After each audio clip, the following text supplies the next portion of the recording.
Hello everybody! In today's video, I will show you how to change highlights cover on Instagram and fix any issues you might face while doing it.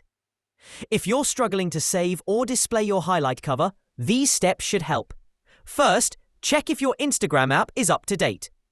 Open the App Store or Google Play Store, search for Instagram, and install any available updates. An outdated version of the app might be causing the problem. Next, to change your highlight cover, go to your profile and tap on the highlight you want to edit. For example, the one with the shoe icon. Then tap More, choose Edit Highlight, and tap Edit Cover.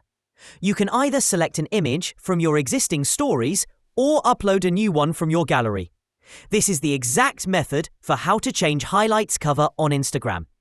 Make sure the image is properly centered and positioned. Once you've selected your new cover, press Done to save your changes. If the cover still doesn't appear properly, move on to the next step. Clear the cache or reinstall Instagram. For Android users, go to Settings, Apps, Instagram, Storage, and then tap Clear Cache. For iPhone users, uninstall and reinstall the app through the App Store.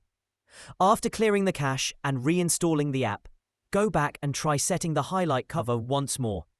This should resolve the issue. And that's it. By following these steps, you now know how to change highlights cover on Instagram and fix any related problems. If this video was helpful, please like and subscribe. Thanks for watching. Goodbye.